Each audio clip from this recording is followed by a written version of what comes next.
आप तमाम का बहुत शुक्रिया अपना कीमती वक्त निकाल के इस मजलिस इत्तेहादुल मुस्लिमीन के ज़ेर एहतमाम जलसे हालात हाज़रा में शिरकत किए। मेरे अज़ीज़ दोस्तों और बुज़ुर्गों, मैं ये बहुत ज़रूरी समझता हूँ कि आपके सामने उस नस्ल कशी का जिक्र करूँ, उस क़त्ल-ए-आम का जिक्र करूँ, उन 7,000 लोगों की जो जानें चले गई हैं उनका जिक्र करूं,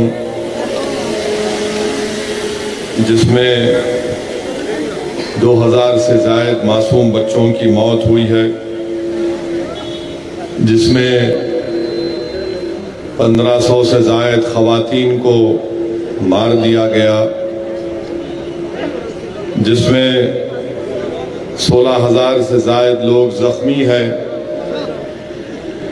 आज भी हज़ारों लोग बिल्डिंग के मलबे के नीचे या तो मदद को पुकार पुकार कर मर चुके हैं, या जो जिंदा हैं वो अपनी सांस लेने में मुश्किलात महसूस कर रहे होंगे। मैं आपके सामने बात कर रहा हूँ गाज़ा में, जहाँ पर इज़राइल अपनी एक बर्बरियत के मज़ाहिरे कर रहा है। मेरे अजीज़ दोस्तों और बुज़ुर्गों, मजलिस इत्तेहादुल मुस्लिमीन ने हालिया दिनों में दारुस्सलाम की तारीख़ी सरज़मीन पर हमने फ़लस्तीनियों के हक़ के लिए एक एहतजाजी जलसा रखा। अल्हम्दुलिल्लाह हज़ारों की तादाद में अवाम ने बिला लिहाज मज़हब मिल्लत उस जलसे में शिरकत की।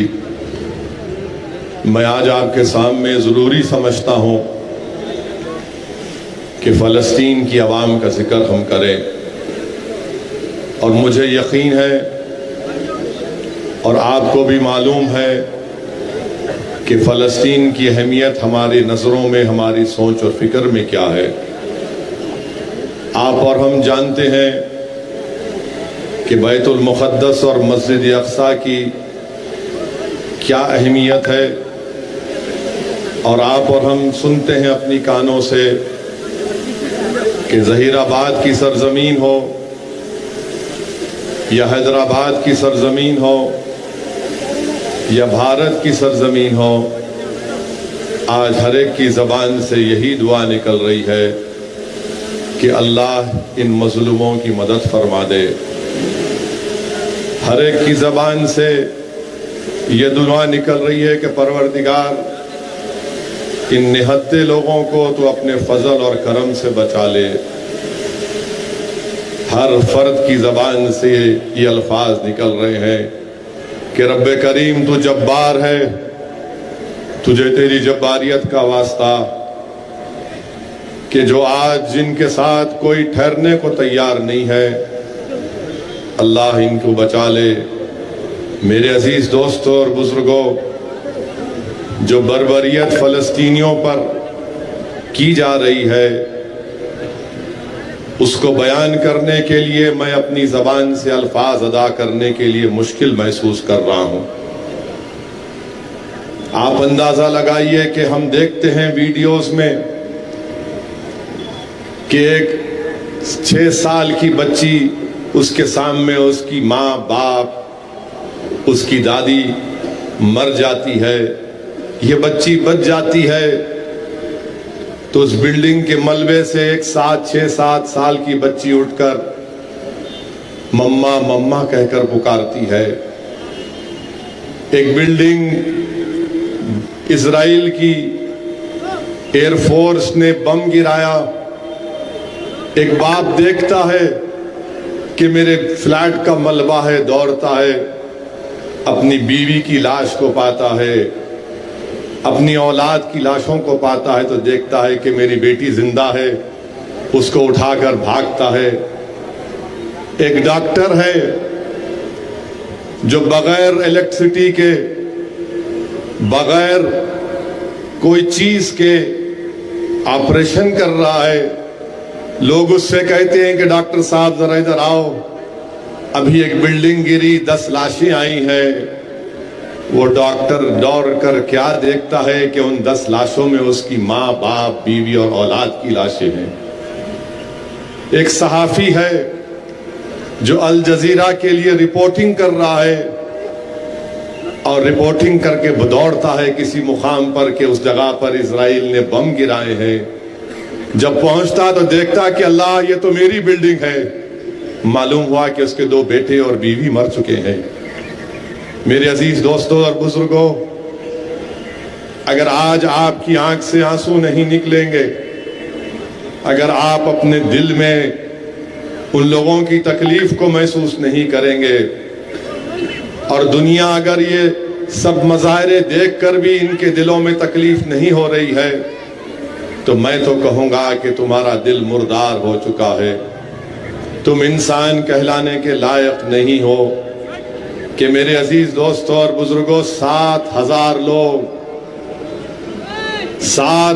लोग को मार दिया गया इजरायली फौज की तरफ से। आप अंदाजा लगाइए कि कोई दुनिया में उनका नाम लेने वाला नहीं है, कि उनकी मदद के लिए तैयार नहीं है। अक़वाम मुत्तहिदा का सेक्रेटरी जनरल मजम्मत करता है तो इजराइल मुतालबा करती है कि उसको निकाल दिया जाए। क्या हो गया यूरोप की तहजीब को? क्या हो गया यूरोप की इंसानों से जो मोहब्बत करते हैं? कहां गई तुम्हारी मोहब्बत? क्या हो गया अमेरिका को जो सारी दुनिया को ह्यूमन राइट्स का दर्स देते हैं? आज तुम अंधे और बहरे क्यों बन चुके हो? मेरे अजीज दोस्तों और बुजुर्गों, गाजा में जो हो रहा है, 20 लाख के करीब लोग गाजा में रहते हैं। 11 लाख लोग आज बेघर हो चुके हैं और इजराइल ये चाहता है कि गाजा को मुकम्मल तौर से खत्म कर दिया जाए या फिर उनको सीनाई सहरा में, डेजर्ट में ले जाकर मिस्र के अंदर इनको छोड़ दिया जाए। जो आज हमारे भारत के टीवी चैनलों पर बैठकर जो लोग इजराइल के स्टेनोग्राफर और चमचागिरी कर रहे हैं, मैं उनसे कहना चाह रहा हूं कि थोड़ी देर के लिए सोचो कि गाजा में मरने वाले बच्चे तुम्हारी औलाद अगर होती तो क्या बोलते तुम? और अगर गाजा में बिल्डिंगें जो गिराई जा रही हैं, अगर तुम्हारा टीवी स्टूडियो गिर जाता तो तुमको क्या तकलीफ होती बताओ? अफसोस होता है कि जालिम का साथ दे रहे हैं और मजलूमों को जालिम करार दे रहे हैं। जिसको दबाया जा रहा है उनको कह रहे हैं कि नहीं, तुमने ऐसा किया था। अरे अगर ऐसा किया था तो जो किया उसको जवाब दो। मगर बताओ, इन 7,000 लोगों ने क्या किया?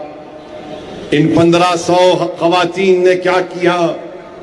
50,000 खवातीन हामिलाएं जहीराबाद की सरजमीन पर बैठकर सुनने वाले मेरे गयूर साथियों, तुम्हारे घर में भी तुम्हारी बीवी, तुम्हारी बहन हामिला हो सकती है। सोचो थोड़ी देर के लिए कि जहीराबाद में कोई अस्पताल नहीं है तुम्हारी बीवी और बहन के लिए। मेरी बेटी और मेरी बीवी या मेरी रिश्तेदार हामिला है तो क्या गुजर रही होगी उन लोगों पर? आज हम यहां पर बैठे हैं, बच्चे यतीम हो चुके हजारों की तादाद में गाजा के रोडों पर आवारा फिर रहे हैं। पीने का पानी उनको इजराइल नहीं देता, बरखी नहीं देता, अस्पताल के लिए फ्यूल नहीं देता। गाजा के सामने समंदर है, मच्छी पकड़ने नहीं देता। मेरे अजीज दोस्तों और बुजुर्गों, मैं ये इसलिए कह रहा हूं कि कम से कम जहीराबाद की आवाम, कम से कम मेरे वतन अजीज की आवाम ये जान सके कि गाजा में क्या हो रहा है। और जो लोग आज ये कहते हैं कि भारत को भी इजराइल की तरह बनना है, मैं उनसे कहना चाह रहा हूं, तुम भारत को रुसवा करने की कोशिश मत करो। भारत वतन अजीज इंडिया एक बड़ा अच्छा मुल्क है हमारे लिए। तुम भारत का तकाबुल इजराइल से करके भारत की तौहीन कर रहे हो। भारत के बॉर्डर सबको मालूम, इजराइल के बॉर्डर्स किसी को नहीं मालूम। भारत में आईन है, इजराइल में अगर फिर से आवाज आई यहां पर तो आपको उठ के जाना पड़ेगा। आप मुझे देखिए, मेरी आवाज को सुनिए। भारत का आईन है, इजराइल में कोई कॉन्स्टिट्यूशन नहीं है। भारत में अकलियतों से नहीं कहा जाता कि तुम जहीराबाद की इस रोड पर नहीं चलोगे, तुम्हारी रोड मुख्तलिफ है। इजराइल में इजराइलियों के लिए रोड अलग है, फलस्तीनियों की रोड अलग है। भारत में यह तो नहीं किया जाता कि अगर मैं घर से निकलूं तो मुझे 100 चेक पॉइंट को पास करना पड़ेगा। ये गाजा के लोग 16 साल से ऐसा कर रहे हैं, इन पर जुल्म किया जा रहा है। जेल में रहना आसान है, गाजा में रहना इतना मुश्किल काम है। कम से कम जेल में कोई जाकर कैदी से मिल सकता है, जेल में उसको 3 टाइम का खाना मिलता है। मगर गाजा के लोगों को 16 साल से जुल्म उन पर किया जा रहा है। मेरे अजीज दोस्तों और बुजुर्गों, गाजा की आवाम के लिए हमको दुआ करना है। और ये लोग टीवी पर बैठकर बड़ी बड़ी बातें करते हैं, झूठे हैं ये लोग अपना जमीर बेच चुके हैं ज़ायनिस्ट लोगों को। इनमें इंसानियत नाम की कोई चीज बाकी नहीं रही। अरे तुमसे अच्छा तो वो शेर है जंगल का जो अपनी भूख के लिए किसी जानवर को मार कर खाता है। तुम तो हैवानियत के भी नजरों से नीचे गिर चुके हो, जो टीवी पर बैठकर अवाम को झूठ पे झूठ बोलते हो। क्या ये बात सच नहीं है? और बार बार पूछते कि ये 10 अक्टूबर को हुआ, उसकी मजम्मत करो। अरे क्या मसले फलस्तीन 10 अक्टूबर को शुरू हुआ? 1948 में नखबा हुआ। जब नखबा हुआ तो 7 लाख फलस्तीनियों को निकालकर फेंक दिया गया। कितने? 7 लाख। 7 लाख फलस्तीनियों को निकालकर फेंक दिया गया। वो 7 लाख या तो लेबनान में है, या उर्दून में है, या दमिश्क में है, या फिर कहीं पर मिस्र में होंगे। ये नखबा 48 में शुरू हुआ। किसने बाल्फोर डिक्लेरेशन किया? यही अंग्रेज जो भारत छोड़कर चले गए। बाल्फोर डिक्लेरेशन के जरिए फलस्तीनियों की जमीन पर लाकर इन ज़ायनिस्ट लोगों को बसा दिया। फिर 67 की 6 दिन की जंग हुई, जिसमें ईस्ट जेरूसलम चला गया, गाजा चला गया, वेस्ट बैंक चला गया। उस वक्त भी 2.5-3 लाख फलस्तीनी अपने वतन से महरूम हो गए। बताओ क्या यह सच्चाई नहीं है? अरे तुम लोग तारीख को अगर तोड़ मोड़ कर झूठ पेश कर रहे हो तो सच्चाई हम बयान करेंगे। हम जानते हैं फलस्तीन की तारीख को। और मेरे अजीज दोस्तों और बुजुर्गों, जब यहूदियों पर जुल्म किया जा रहा था तो जुनूबी स्पेन में हुकूमत थी मुसलमानों की। जब यहूदी यूरोप से भाग रहे थे तो जुनूबी स्पेन में मुसलमानों की हुकूमत ने यहूदियों को कहा कि आओ यहां पर रहो, हम तुमको अमन से रखेंगे, तुम अपने मजहब पर चलो, अपनी तौरात पढ़ो। और यहूदी मानते हैं कि उनका सुनहरा दौर था जुनूबी स्पेन में, जब तुर्कों की हुकूमत थी, सल्तनत उस्मानिया। जब आप देखिए वहां पर 1.5 लाख यहूदियों को सल्तनत उस्मानिया में कहा गया कि आओ इज्जत की जिंदगी गुजारो, तुम्हारी मजहब पर कोई पाबंदी नहीं होगी। उस वक्त पोलैंड और यूक्रेन में उतने यहूदी नहीं थे जो सल्तनत उस्मानिया में आकर इज्जत की जिंदगी गुजारते थे। मेरे अजीज दोस्तों और बुजुर्गों, आज इजराइल में फलस्तीनी है, 17 लाख फलस्तीनी है, सेकंड क्लास सिटीजन है। उनके खिलाफ 65 कानून उनके खिलाफ इस्तेमाल होते हैं। वेस्ट बैंक, मगरबी किनारा जिसको कहते हैं, गाजा पट्टी, ईस्ट जेरूसलम है, जिसको ऑक्यूपाइड टेरिटरीज कहते हैं। टीवी चैनल पर आप सुनिए तो ये इजराइल के स्टेनोग्राफर जो बड़े एंकर बनकर बैठते हैं, मेरी फोटो दिखाते हैं, गाजा गैंग। अबे तू कौन सी गैंग का है फिर? गाजा गैंग, ओवैसी की फोटो।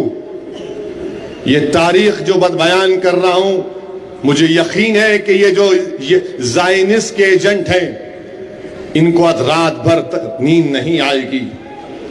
मेरे भाई, ईस्ट जेरूसलम में 3,27,000 फलस्तीनी रहते हैं और फिर वेस्ट बैंक में 20 लाख, गाजा पट्टी में 21 लाख। ये जो लोग आज बैठकर बोल रहे हैं ये हुआ वो हुआ, क्या अक़वाम मुत्तहिदा का रेजोल्यूशन नंबर 242 नहीं कहता कि इजराइल को वेस्ट बैंक, गाजा से, ईस्ट जेरूसलम से विड्रॉ करना है? नहीं बोलेंगे आपको, मगर इसलिए बयान कर रहा हूं ताकि आपको मालूम हो, ताकि आप इसको बताएं अपनी औलाद को, अपने दोस्तों को बताएं। क्या 1987 में 4th जिनीवा कन्वेंशन का वायलेशन नहीं हुआ था? क्यों हुआ था बताओ ज़ायनिस्ट लोगों? फिर 1993 में ऑस्लो एकॉर्ड हुआ, यासिर अरफात खड़े हुए हैं, उस वक्त का इजराइल का प्राइम मिनिस्टर वो ज़ायनिस्ट खड़ा हुआ है और कहा गया 5 साल में एक फलस्तीन, एक मुल्क बनेगा। 5 साल जाके आज 25-30 साल हो गए। क्या हुआ ऑस्लो एकॉर्ड का? बताओ अमेरिका, बताओ बरतानिया, बताओ इटली,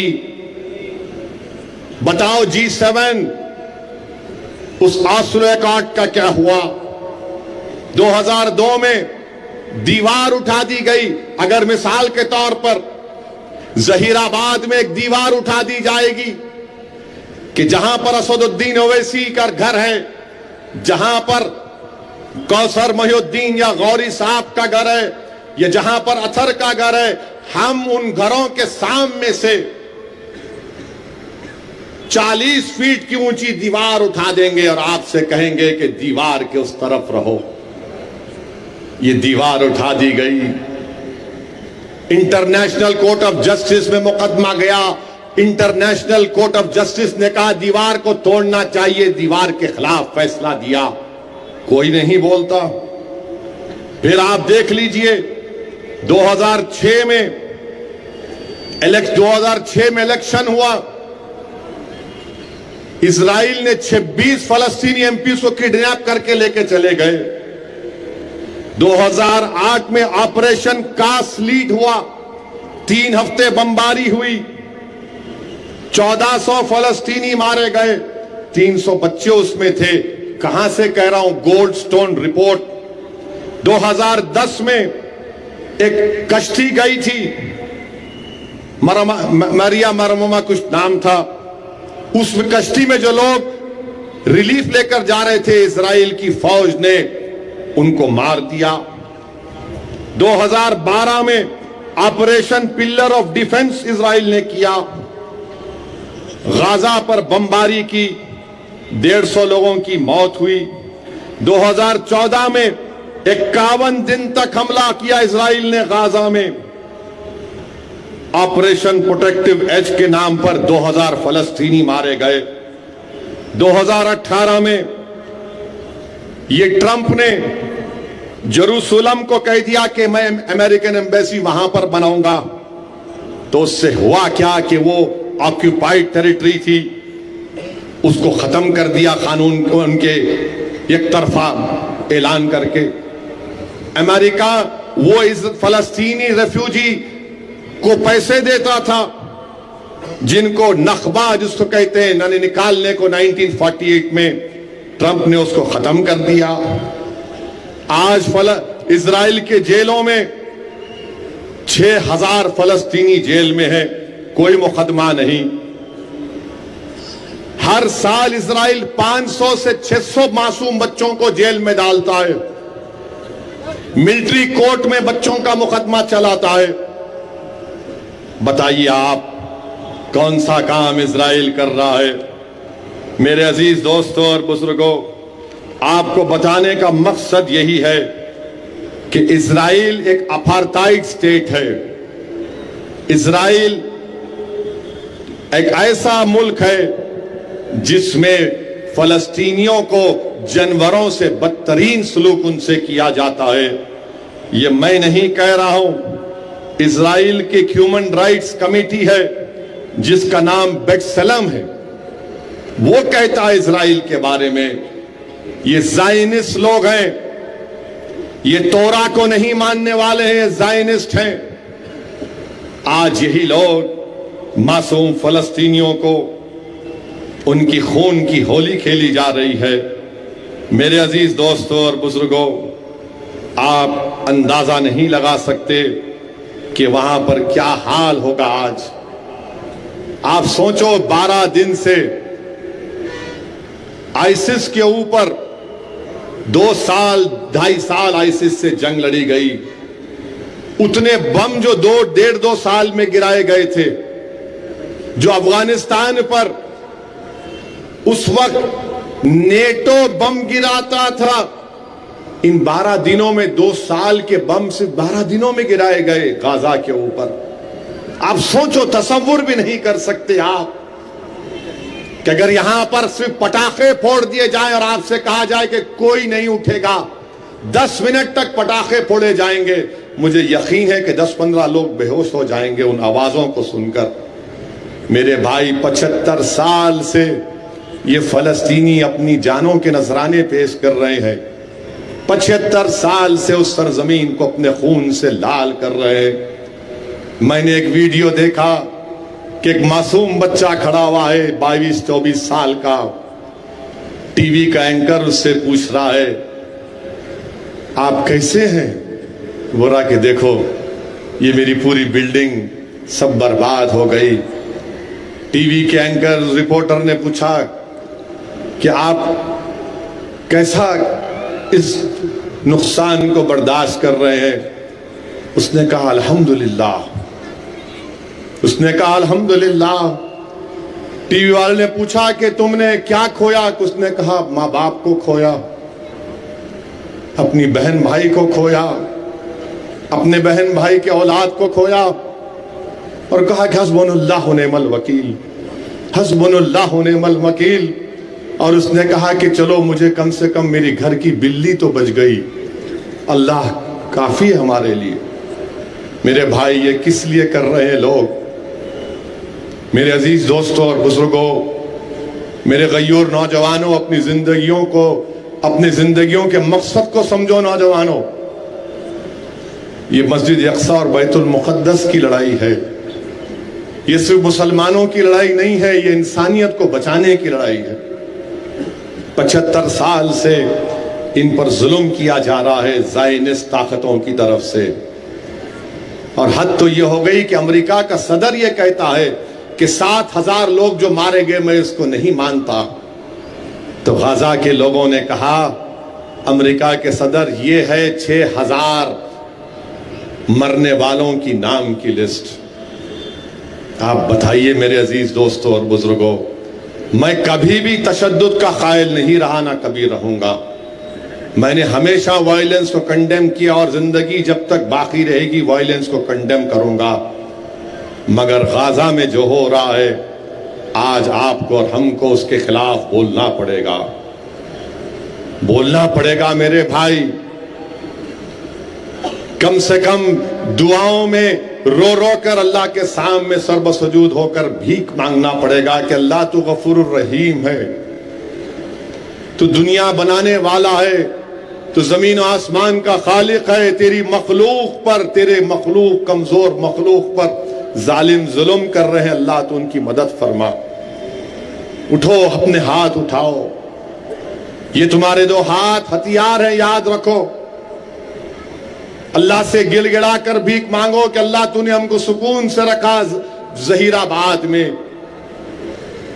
कम से कम तुम्हारी आंखों के सामने तो तुम्हारा बेटा नहीं मर रहा है, कम से कम तुम्हारी आंखों के सामने तुम्हारी माँ बाप की लाश तो नहीं आ रही है, कम से कम तुम्हारे घर को तो कोई बर्बाद नहीं कर रहा है। मेरे अजीज दोस्तों और बुजुर्गों, मैं सलाम करता हूं उन फलस्तीन के जियालों को। नहीं मालूम अल्लाह ने उनके दिलों में क्या तासीर पैदा की है कि 7,000 मर भी गए, जालिम के जुल्म से मर गए, मगर अल्लाह तेरे बंदे तुझसे कह रहे हैं कि हस्बुनल्लाह निअमल वकील। क्या चीज है उनमें नहीं मालूम कि सब बर्बाद होकर देखकर कहते हैं अल्हम्दुलिल्लाह, लाशों को देखकर कहते हैं कि इन्ना लिल्लाहि व इन्ना इलैहि राजिऊन। मेरे अजीज दोस्तों और बुजुर्गों, आज आपको एक ही पैगाम देने आया हूं कि नौजवानों, तुम बहादुर बनो, अपने हौसलों को बुलंद करो। जब किसी पर जुल्म होता है, चाहे वो किसी मजहब का हो, हिंदू हो, मुसलमान हो, ईसाई हो, दलित हो, जुल्म के खिलाफ खड़े हो जाओ, जालिम के खिलाफ खड़े हो, जालिम का साथ मत दो। और कभी दिल में यह ख्याल भी आता है कि कहां है सलाहुद्दीन अय्यूबी, कहां है सलाहुद्दीन अय्यूबी। नौजवानों, सलाहुद्दीन अय्यूबी की रूह तुमको पुकार पुकार कर कह रही है कि जब तक तुम अच्छे इंसान नहीं बनोगे, जब तक तुम नेक नहीं बनोगे, दुनिया से जुल्म का खात्मा नहीं होगा। 2006 में या 5 में मुझे दमिश्क, जिसको उर्दू में दमिश्क कहते हैं, जाने का मौका मिला। मैं उस मस्जिद उमैयद में भी गया था। अगर मेरा हाफिजा सही है तो उसमें हजरत इदरीस अलैहिस्सलाम की एक लंबी खबर है।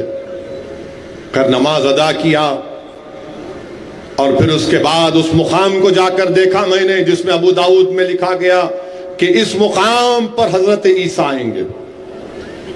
फिर उसके बाद मेरे साथ एक नदवतुल उलेमा के एक आलिम, नौजवान आलिम दीन थे, शायद अब वो बरतानिया में है। मैंने उनसे कहा कि भाई ये तो देख लिए, मुझे एक चीज दिखाओ, मुझे सलाहुद्दीन अय्यूबी की खबर को जाना, मुझे सलाहुद्दीन अय्यूबी की खबर को देखना है, मुझे नूरुद्दीन जिंगी को जाकर सलाम करना है। मैं गया, सलाहुद्दीन अय्यूबी की मजार के सामने खड़े हुआ।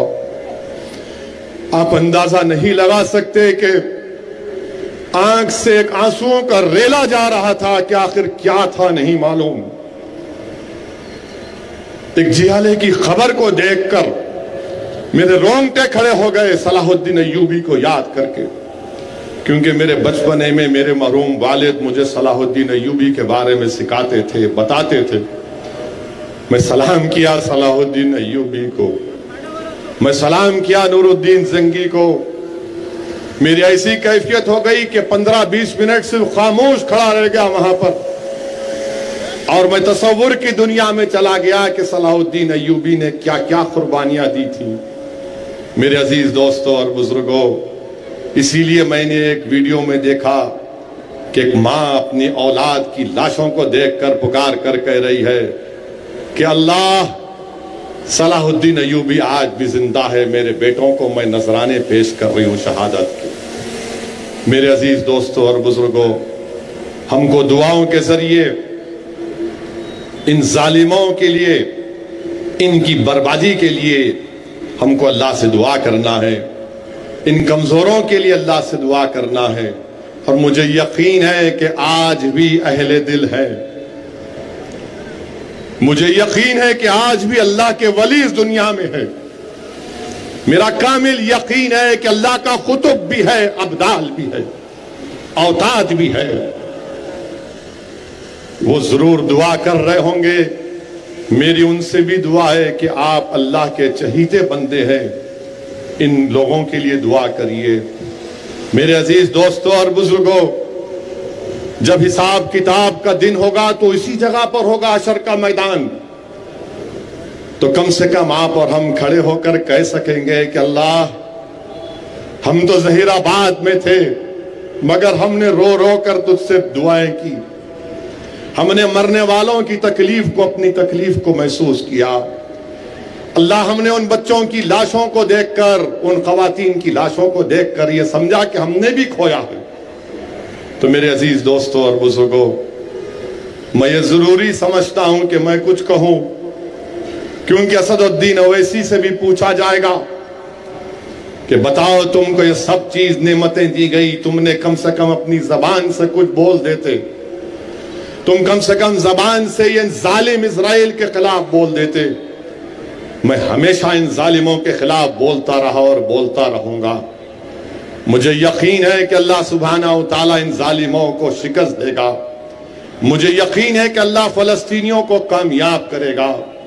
मुझे यकीन है कि नदी से समंदर तक फलस्तीन का मुल्क बनेगा।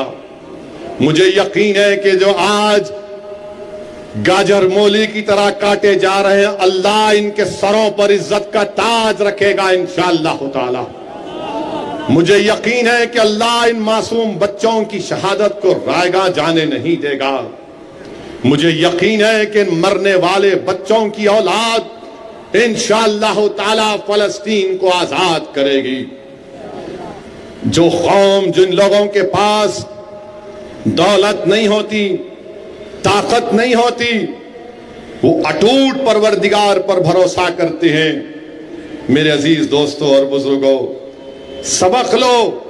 जो लोग मायूस हो जाते हैं भारत में कि मॉब लिंचिंग हो रही है, ट्रेन में नाम पूछकर गोली से मार दिया जा रहा है, जो लोग तकलीफ में आ जाती है कि नाइंसाफी हो रही है, अरे याद रखो, जो लोग उठ खड़े होते हैं अपने हक के लिए, अल्लाह उनको कामयाब करता है।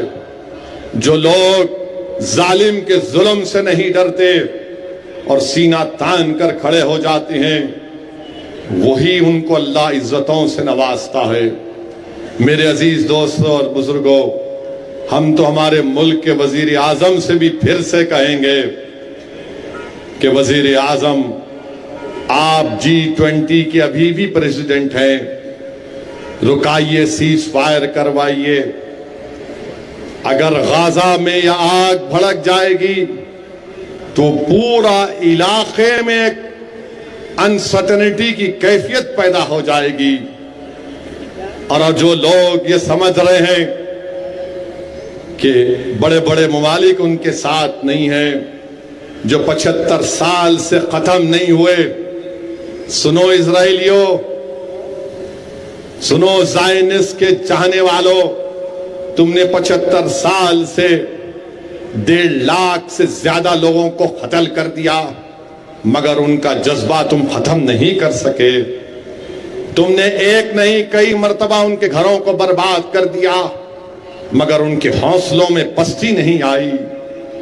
तुमने एक मां से उसके बेटे को छीन लिया, तुमने एक बाप से उसकी औलाद को महरूम कर दिया, तुमने हजारों बच्चों को यतीम कर दिया, तुमने हजारों को जेल में डाल दिया, मगर आज भी वो लड़ रहे हैं। तो सुनो ज़ायनिस्ट के मानने वालों, ये 75 साल से लड़ रहे हैं और सुबह क़यामत तक लड़ते रहेंगे इंशाअल्लाह ताला। सुबह क़यामत तक लड़ते रहेंगे, उस वक्त तक लड़ते रहेंगे जब तक उस मस्जिद उमैयत के सामने हजरत ईसा नहीं आ जाएंगे। हम लड़ेंगे, मरेंगे, क्योंकि हक की सरबुलंदी के लिए, जालिम के जुल्म को रोकने के लिए अगर जान के अजीम नजराने भी पेश करना पड़ा तो हम पुकार पुकार कर कहेंगे, अल्लाह, हक तो यह है कि हक अदा ना हो सका।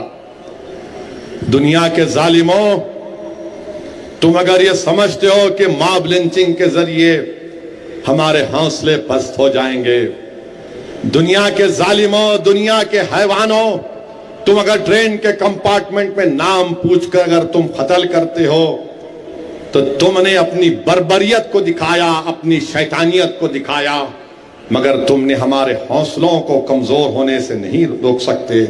हमारे हौसले मजबूत थे और मजबूत रहेंगे। ये जान अल्लाह की दी हुई है, जब तक अल्लाह चाहेगा हमको जिंदा रखेगा। जिस दिन अल्लाह का हुक्म आएगा हमारी जिस्मों से रूहों को निकाल लिया जाएगा। मगर खबरदार, तुम जालिम के जुल्म से डरना नहीं, तुम कभी मायूस नहीं होना, तुम कभी मायूस नहीं होना। तुम देखना तुम सरकुरू होगे इंशाअल्लाह ताला। तुम देखोगे कि तुम ही कामयाब होगे, तुम देखोगे कि तुम ही गालिब होगे। आज हमारे आंखों में आंसू हैं, हम तकलीफ दे हैं, तकलीफ में हैं, मगर अजीज दोस्तों और बुजुर्गों, तारीख गवाह है कि अल्लाह ने हमेशा कमजोरों को ताकत दी, अल्लाह ने हमेशा कमजोरों को इख्तिदार दिया। अल्लाह इंशाअल्लाह ताला इस जुल्म का खात्मा करेगा। जो लोग बड़े बड़े ममालिक के बड़े बड़े लोग आज सिर्फ जबान से तनकीद कर रहे हैं, तुम कुछ भी मत करो या करो, तुम करोगे तो तुम्हारी बका रहेगी, तुम नहीं करोगे तो अल्लाह तुम्हारा हिसाब करेगा। क्योंकि अल्लाह पूछेगा उस दिन कि मेरा बंदा भूखा था, पानी नहीं था, दवाएं नहीं थी, तुमने क्या किया? तुम्हारे पास सब कुछ था, तुम तैयार हो जाओ उस दिन के लिए। मेरे अजीज दोस्तों और बुजुर्गों, ये गाजा के लोगों की दास्तान बयान करना बहुत जरूरी है। और फिर आप देखते हैं कि मजलिस इत्तेहादुल मुस्लिमीन, हमारे भारत में भी बहुत से इजरायली हैं, बहुत से इजरायली है, बहुत से ज़ायनिस्ट हैं। अब मालूम हुआ कि जहीराबाद में भी आ गए।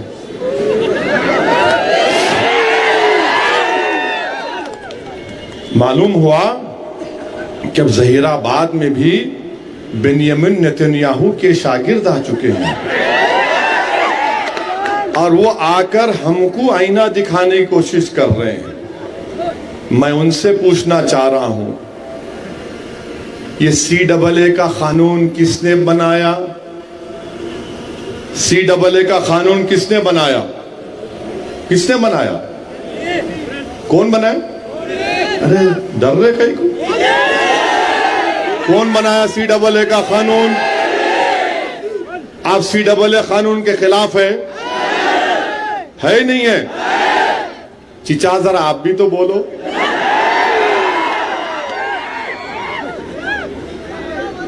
बीजेपी बनाई। ट्रिपल तलाक का कानून कौन बनाए?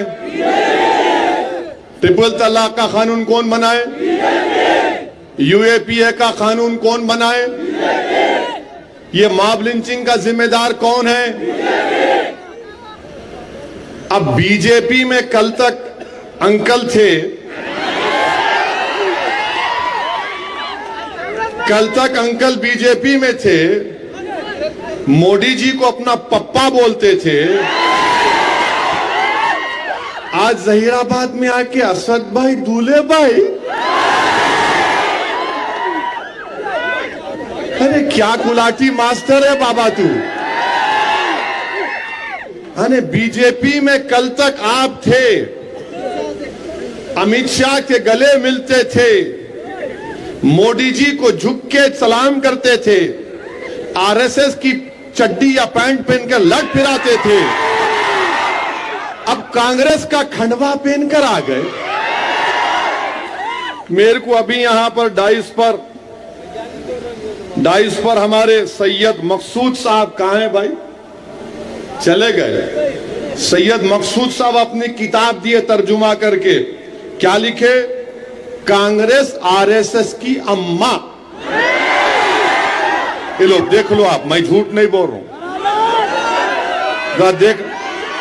जरा इसको टीवी पे ले लो, जरा वीडियो पे ले लो और अपने व्हाट्सएप ग्रुप में डालो, कांग्रेस RSS की मां। अच्छा हैरत की बात सुन, हैरत की बात यह है, इन्हों बीजेपी से कांग्रेस में आए, भागा रेड्डी साहब के बेटे बीजेपी में चले गए, उन्हें मनुगुरु से इलेक्शन लड़ा बीजेपी से। क्या नाम उसका? कोई रेड्डी है उन्होंने, हाँ कुछ भी होगा।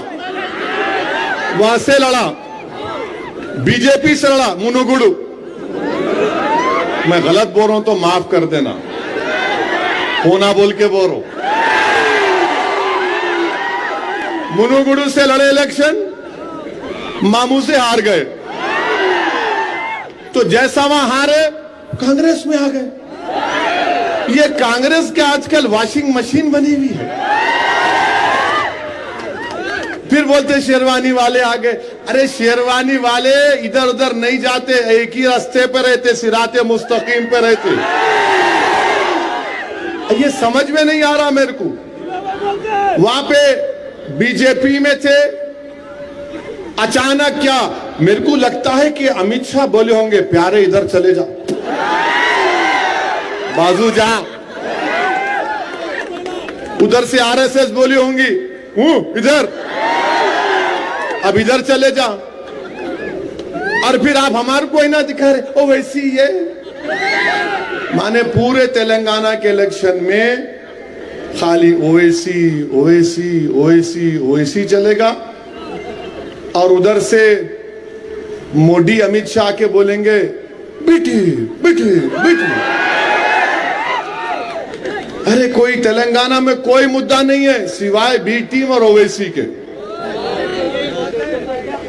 अमित शाह आते कि बोलते इनके हाथ में स्टीयरिंग, वो उनका कांग्रेस का लीडर है, माशाल्लाह से 50 साल के हो गए अभी। उन्होंने बोलते ओवैसी मिलावा है, और ओवैसी आसाम में इलेक्शन लड़ते हैं। अरे राहुल गांधी, मैं आसाम में आज तक इलेक्शन नहीं लड़ा, अब इन्हों बोल रहे तो अब दिमाग में बात पैदा हुई, अब तो जाना ही पड़ेगा आसाम। जरा पढ़ के लिख के आओ। अरे ओवैसी जहां लड़ते वहां इनको फायदा हो जाता। अमेठी क्या मेरी रू जाके लड़े थी, तुम हार गए सो। अमेठी कैसा हार गए आप, वो नहीं बोलते। 185 लोकसभा सीट पर सिर्फ कांग्रेस बीजेपी का मुकाबला हुआ, माने इजराइल और इजराइल का मुकाबला हुआ। 185, आज से दोनों का नाम क्या रख देंगे, हाँ इजराइल। तो 185 सीट पर कांग्रेस और बीजेपी का मुकाबला। कितने जीती कांग्रेस, 16। 2019 में चेक कर लो आप, मैं झूठ नहीं बोल रहा। 16 जीते। और इत्तेफाक की बात यह है कि मैं नहीं था दूल्हे भाई वहां पर। 16 जीते। अब वो कैसा हार गए आप, कैसा हार गए बोलो आप। अरे नहीं ओवैसी, अरे बाबू जमहूरियत है, मैं इलेक्शन लड़ूंगा नहीं लड़ूंगा, जहां नहीं लड़ूंगा वहां बोलूंगा मामू का साथ दो, जहां लड़ूंगा बोलूंगा पतंग पिलाओ आसमानों पर। तो अब मालूम जहीराबाद और मुनुगुडु से बात मालूम हो गई कि बीजेपी और कांग्रेस दोनों औले जौले भाइयां हैं। जैसा कि किताब में तर्जुमा किए मकसूद साहब, कांग्रेस आरएसएस की मां, तो ये वो है। अरे अजीब बात है, आप जिंदगी गुजार दिए आरएसएस में बीजेपी में, और आप यहां पे आ गए पैराशूट से उतर के विकाराबाद से यहां आ गए, असद ऐसा करे वो करे ये करे। अरे बाबू कांग्रेस वालों, ये मेरी दरियाफ्ती की उम्र नहीं है, मेरे को बेटा है 14 साल का। आप अपनी दरियाफ्ती कर लो ना, अकेले है तुम दोनों अकेले हो, कुछ तो कर लो, मेरे पीछे कहीं क्यों पड़े हुए। मेरे अजीज दोस्तों और बुजुर्गों, मेरी आपसे गुजारिश है कि आप उत्तर प्रदेश में देखिए, उत्तर प्रदेश में वहां योगी की हुकूमत है, वहां पर जो नेपाल के बॉर्डर पर कई मदरसे हैं, उन मदरसों को बीजेपी की सरकार शक की निगाह से देख रही। सबका साथ, सबका विकास, विश्वास क्या हुआ? उत्तर प्रदेश से मदरसों को टारगेट किया जा रहा है। आज अमित शाह हैदराबाद, तेलंगाना को आए, आके कुछ बोल दिए बैकवर्ड क्लास के हमारे भाइयों को हम ऐसा कर देंगे। अमित शाह साहब, आपको मैं जिम्मेदारी से बता रहा हूं, आप और कांग्रेस औले जौले भाई बहन हैं। आप लोगों का कुछ भी होने वाला नहीं है तेलंगाना में। आप बाय बाय थे, बाय बाय होंगे आप। मैं अमित शाह से पूछना चाह रहा हूं कि अगर आप बैकवर्ड क्लास के इतने हमदर्द है तो बीसी का सेंसस क्यों नहीं कराते आप? अगर आप बैकवर्ड क्लास भाई बहन से इतना मोहब्बत करते तो असदुद्दीन ओवैसी लोकसभा में खड़े होकर पुकार रहा था जब खवातीन के तहफुजात का बिल लाया गया, आरक्षण का, कि ओबीसी खवातीन को बिल दो और मुस्लिम खवातीन को बिल दो, उनको रिजर्वेशन दो। ओबीसी खवातीन को रिजर्वेशन और मुस्लिम खवातीन को। तो ना मोदी, ना अमित शाह, ना राहुल गांधी इस बात को तैयार थे। मैं इम्तियाज जलील उस कानून के खिलाफ वोट दिए। बीजेपी वाले बोल रहे तुम वोटिंग करा रहे क्या? मैंने बिल्कुल करा रहे, बिल्कुल कराएंगे। तो बोले अब फिर हो गया हमारा 3 घंटे यहां पर। मिला 3 घंटे होते, 4 घंटे होते नहीं मालूम, मगर मैं वोटिंग कराऊंगा। मैं स्पीकर साहब हमारे ओम बिरला हैं, मैं उन्हें पूछे क्या आप अपनी तरमीमात को मूव करेंगे? मैंने कहा मूव करूंगा सर। बोले ओवैसी तुम्हारे पास तादाद नहीं है। मैंने कहा स्पीकर साहब अल्लाह मेरे साथ है, अल्लाह मेरे साथ है। हमने वोटिंग का डिमांड किया। अब कांग्रेस वाले तो पहले मेरी तकरीर से परेशान हो गए, कहने एक नई बात कर दिया, क्योंकि अल्लाह ने जबान की ताकत दी, अल्लाह ने धड़कता दिल दिया, अल्लाह ने गरीब और मजलूमों की तकलीफ को समझने का एक सलीका दिया, वो नेमत है।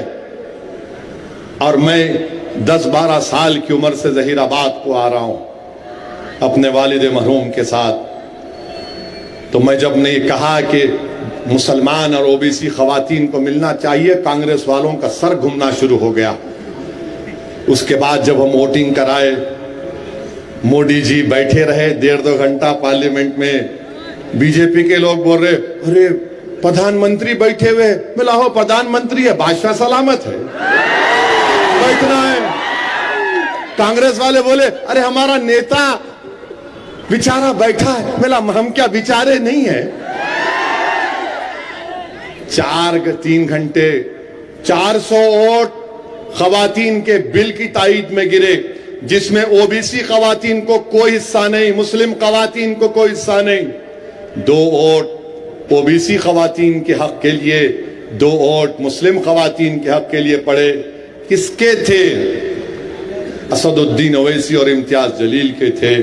तो बाद में मैंने खड़े होकर कहा कि दुनिया ने देख लिया कि आज पार्लियामेंट में राहुल और मोदी एक साथ खड़े हुए हैं, ये मिलकर खड़े हैं। और कांग्रेस के लोग बड़ी बड़ी बातें करते हैं। जुलाई 2019 को अनलॉफुल एक्टिविटीज प्रिवेंशन एक्ट बनाया गया था, जिसमें उस गंदे कानून के तहत हजारों 100 ज्यादा लोग भारत के मुख्तलिफ जेलों में जेल में हैं।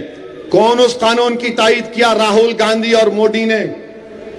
कौन उस कानून के खिलाफ वोट दिया? असदुद्दीन ओवैसी और इम्तियाज जलील ने। आप मुझ पे उंगली उठाते। अरे अगर तुम्हारी दास्तान बयान करना शुरू कांग्रेसियों, तो 31 अक्टूबर को 84 में मोहतरमा इंदिरा गांधी का कत्ल कर दिया गया था। हम उसकी मजम्मत करते हैं, मगर मोहतरमा इंदिरा गांधी के कत्ल के बाद क्या दिल्ली के सड़कों पर सिखों के खून की होली नहीं खेली गई थी? तो किसकी हुकूमत थी बताओ? सिखों को गले में उनके जलते हुए टायरों को डाल दिया गया था। नस्ल कशी सिखों की हुई थी। और कांग्रेस आज सेकुलरिज्म की बात करती है। अरे बताओ, बूटा सिंह ने क्या शिलान्यास नहीं किया था राहुल गांधी?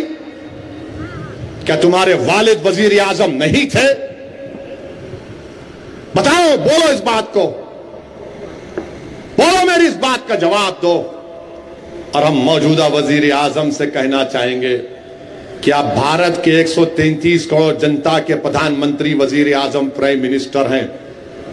आप सिर्फ एक मखसूस हिंदुत्व आइडियोलॉजी के लोगों के मानने वालों के वजीर आजम नहीं हैं। मिस्टर मोदी, मंदिर, मस्जिद, गिरजाघर सब आपकी नजर में बराबर होना चाहिए। आप एक को बढ़ाकर नहीं पेश कर सकते, आप सबके वजीर आजम हैं। मेरे अजीज दोस्तों और बुजुर्गों, और फिर हमसे बोलते हैं ये लोग, इन्हों मिले हुए हैं, इन्हों फुला है। मेरे अजीज दोस्तों और बुजुर्गों, अल्लाह मेरे दिल का हाल जानने वाला है। मैं अगर मिला हुआ हूं तो गरीबों के साथ मिला हुआ हूं। मैं अगर मिला हुआ हूं तो मजलूमों के साथ मिला हुआ हूं। अगर मैं किसी के साथ मिला हुआ हूं तो उन मासूम बच्चियों के साथ खड़ा हूं जो तालीम हासिल करना चाहती। मैं अगर मिला हुआ हूं तो हर उस शख्स के साथ खड़ा हूं जो दुनिया में और भारत में अमन चाहता है। मेरे अजीज दोस्तों और बुजुर्गों, लोग आपसे पूछेंगे कि असदुद्दीन ओवैसी आकर आपको बोले कि 30 नवंबर के दिन मामू को क्यों वोट देना, तो मामू को वोट इसलिए देना क्योंकि बीजेपी को हराना है। मामू का साथ इसलिए देना, कांग्रेस आरएसएस की मां है। कांग्रेस, जोर से बोलो इसको, कांग्रेस डर रहे आप लोग, मोदी से डर रहे, कांग्रेस से डर रहे। कांग्रेस, ये आप और मैं नहीं बोल रही है, मकसूद साहब की किताब का नाम है। नहीं तो उन्हें शुरू हो जाएंगे, ने नई बात करके क्या, मकसूद साहब को पकड़ो। मैं नहीं बोला, सेक्रेटरी बामसेफ तेलंगाना, कांग्रेस आरएसएस की मां। मेरे अजीज दोस्तों और बुजुर्गों, मजलिस इत्तेहादुल मुस्लिमीन की नुमाइंदगी पर 9 साल में तालीम के ऊपर, अक़लियतों की तालीम के ऊपर 2004 से 14 तक कांग्रेस की हुकूमत थी। अक़लियतों की तालीम के ऊपर सिर्फ 1200 करोड़ खर्चा हुए। और जो यहां पर जो लोग आरएसएस से आकर मजलिस पर उंगली उठा रहे हैं, मैं उनको बताना चाह रहा हूं कि 9 साल में मजलिस की नुमाइंदगी पर मामू ने 12,000 करोड़ रुपए तालीम पे खर्चा किया अक़लियतों के। कितने? 12,000 करोड़। और ये जो कांग्रेस के जो सदर हैं ना तेलंगाना के, इन्हों भी आरएसएस से आए। अब याद आया, बोलना भूल गया, उन्हों भी आरएसएस से, इधर उन्हों थे। फिर क्या करे, मैं देखा उनको 1999 में मरहूम सैयद सज्जाद एमएलए होते थे, उनके इलेक्शन में किशन रेड्डी लड़े थे। किशन रेड्डी अब जो सदर है बीजेपी के, उन्होंने पहला इलेक्शन मल्ली से टकराए, हार गए। उनके साथ इन्हों थे मौजूदा इनके पीसीसी के सदर।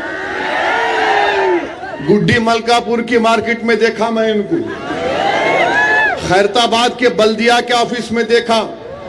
और मैं जिसको देख लेता हूं, जिसको पढ़ लेता हूं, अल्लाह उसके हबीब के सदक़े में मुझे थोड़ा मेमोरी दी, मैं भूलता नहीं। इन्हों वहां से ही आए, बीजेपी से थे, फिर आरएसएस बोली साइकिल पे बैठ जाओ। साइकिल पे बैठे, साइकिल का डुबा दिए, फारक तोड़ दिए, साइकिल को पंक्चर करे। बाद में आरएसएस बोली देख साइकिल का तो तू काम कर दिया, अब तू जरा पंजे को पकड़ ले। तो आरएसएस तेलंगाना में पंजे को पकड़ी हुई है, मैं मजाक नहीं कर रहा हूं। ये आदमी आरएसएस से आया हुआ है, इसलिए इसने कहा था कि अगर हमारी हुकूमत आएगी तो हम हर कॉन्स्टिट्यूंसी में एक मंदिर बनाएंगे। आप उठाकर देख लो, हजरत गूगल पर जाओ, बोले उन मैंने, आप देखो जाकर। तो अब आप देखो, ये मजलिस की नुमाइंदगी पर 9 साल में तालीम के ऊपर 12,000 करोड़ रुपए, और यहां पर मजलिस की नुमाइंदगी पर टिम्बरिस के स्कूल जो अब जूनियर कॉलेज में तब्दील हो गए, कितने बच्चे पढ़ रहे मुस्लिम अक़लियत के, आपको अंदाजा भी नहीं होगा। अगर आपको है तो मैं बताता हूं, 2,10,000 बच्चे और बच्चियां स्कूल में पढ़ रहे हैं। 6 से 12 तक फ्री। अब तक 80,000 पढ़ के निकल गए, 80,000 पढ़ के निकल गए। फिर ये शादी मुबारक की स्कीम है, 2,225 लोगों को, 2,225 को खर्चा हुए 26,931 लोगों को क्या हुआ, शादी मुबारक का चेक मिला। कल्याण लक्ष्मी स्कीम भी है। तो ऐसे ओवरसीज स्कॉलरशिप है, प्री मैट्रिक स्कॉलरशिप है, पोस्ट मैट्रिक में है। तो ये सब जो है मेरे भाई, मजलिस से इत्तेहादुल मुस्लिमीन की मजबूती से मिला। और एक बात याद रखिए कि इलाकाई पार्टी जहां पे रहेंगी, जहां पे रीजनल पार्टी रहेंगी, वहां पे आपकी अहमियत रहेगी। अगर ये दोनों आगे औले जौले, ये दोनों आ गए, तो फिर आपका कोई पूछने वाला नहीं। आज क्यों आ रहे आपके पास सब? एक इलाकाई पार्टी है, तीसरा प्लेयर है। ये अगर खेल खाली 2 लोग खेलेंगे तो फुटबॉल हमको बना देंगे, तो 3 रहेंगे तो तीनों लड़ेंगे, आप बैठकर देखते रहना। हाँ, अच्छा, हाँ। फिर जो उसके बाद जो अपना अच्छा करता, 4.5 साल हम उसके साथ खड़े होंगे। 2 खेलेंगे तो हमको फुटबॉल बना देते, 3 रहेंगे तो मामला अच्छा रहता। आप देखो मेरी बात को, 2 से मजा नहीं है 3 रहना। मैं ये नहीं बोल रहा हूं कि 3 शादी करो, मैं ये बोल रहा हूं 3 खिलाड़ी रहना, 3 पॉलिटिकल पार्टी रहना, और मजलिस इत्तेहादुल मुस्लिमीन चौथा प्लेयर है इसमें। मजलिस चौथा प्लेयर है। पावर प्ले में आके पावर प्ले समझे ना, अब पावर प्ले शुरू हुआ हमारे, तो पावर अपने हाथ में रहना। 2 में रहे तो आप पावरलेस रहते, 3 रहे तो पावर। समझे हमारी बात को? कर्नाटका में 3 नहीं थे, तेलंगाना में 3 है, और चौथा पावर मजलिस है। समझे ना आप मेरी बात को? तो इस वास्ते 20 तारीख के दिन, 30 तारीख के दिन यहां पे मामू का साथ दो। मैं मानता हूं इस बात को कि काम होना है। मैं जहीराबाद की आवाम से वादा करके जा रहा हूं कि जो आपके काम ज़ेरे तकमील हैं, इंशाअल्लाह ताला उन पूरे कामों को मैं करवाऊंगा मेरी जिम्मेदारी पर, और इलेक्शन में कामयाबी मिलेगी मामू को। मुझे यकीन है कि मामू तीसरी मर्तबा वजीर आला बनेंगे, और इंशाअल्लाह ताला हम कांग्रेस,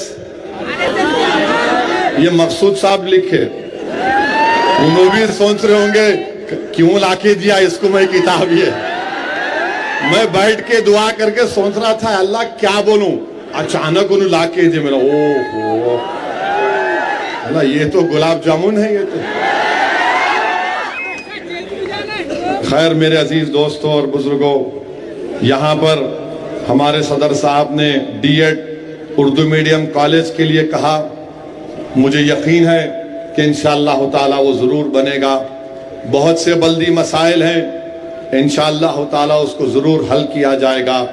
बीजेपी तेलंगाना में एक ही चीज़ चाहती है कि यहाँ पर कोएलिशन गवर्नमेंट बने।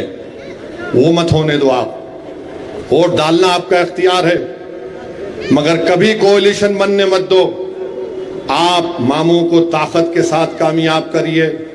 और मैं आपसे वादा कर रहा हूं कि मैं मामू को यहां लेके आता हूं, यहां लेके आता हूं। खुरेश गली से शुरू करेंगे अपन इंशाअल्लाह, खुरेश गली से शुरू करेंगे। अब इन्हों विकाराबाद से इन्हों वहीं जाने वाले हैं, वहीं जाते हो उन्हों क्या समझ लिए यहाँ की लाल मट्टी वहां की लाल मट्टी एक है। तुम विकाराबाद से बीजेपी से यहाँ पे आए, यहाँ की आवाम बाशऊर है, बाखबर है, और मुझे अफसोस इस बात का हो रहा है कि जो शख्स दुनिया में नहीं है फरीद साहब को भी ऐल फैल बोल रहे हैं। अरे कम से कम मरने वाले को तो मत बोलो ऐसा। वो फरीद कुछ भी चाहूंगा मगर जहीराबाद का नुमाइंदा था। वो फरीद कुछ भी चाहूंगा मगर उसके दिल में धड़कता हुआ दिल था। फरीद के मुंह में जबान नहीं थी मगर फरीद तड़पने वाला था। एक दूसरी पार्टी में थे फरीद, मगर मैं, मेरे साथ एमएलए भी थे, मैं इज्जत करता हूं। देखो आप कितनी गंदगी है, क्या जो दुनिया में नहीं है आप उसको तो गाली दे रहे हैं। खैर कोई बात नहीं, 30 नवंबर को इंशाअल्लाह ताला सब अवाम अपना फैसला देगी। मेरे अजीज दोस्तों और बुजुर्गों, मेरी आपसे दुआ, आपसे गुजारिश है कि मेरे वास्ते भी दुआ करो। मैं भी आपका गुलाम हूं, मैं भी आपका कादिम हूं। पूरे मेरे पीछे पड़ गए, मोदी, अमित शाह, राहुल, पूरे ऐसा दिख रहा पूरा झुंड का झुंड मेरे पीछे पड़ा हुआ। और सब क्या कर रहे वहां के बोल रहे, और मैं क्या कर रहा हूं, मैं खड़ा हुआ हूं सीना तान के। आओ, खाली लुंगी उठा के डराने के दिन चले गए आप, हो गया, अब टाइम नहीं है। अब वो भारत मेरा है, मेरा ही रहेगा। तुम मेरे घर पे आके दस्तक मारते, अच्छी बात है। अब ये आवाम फैसला करेगी। आप मंजलिस की कामयाबी के लिए भी दुआ करिए। जहां से हमारे उम्मीदवार रहेंगे वहां पतंग को पिलाना, जहां नहीं रहेंगे मामू को समझाना, मामू को कामयाब करना। तो क्या मैं उम्मीद करूंगा कि आप लोग जहीराबाद में जहां से मंजलिस नहीं होंगी मामू का साथ देंगे। अरे जरा हाथ उठा कर बोलो। अरे वहां से नहीं उठ रहे हाथ, डर रहे क्या? पूरे हाथ उठा के बोलो। पूरे जहीराबाद में सिर्फ इंशाअल्लाह ताला ना कोई आरएसएस, ना कोई कांग्रेस, ना कोई बीजेपी। क्यों नहीं? क्योंकि कांग्रेस बस। आपका बेहद शुक्रिया, आप तशरीफ लाए। अल्लाह आपको सलामत रखे, अल्लाह हमारे और आपकी मोहब्बत को कायम रखे। अस्सलाम वालेकुम व रहमतुल्लाह।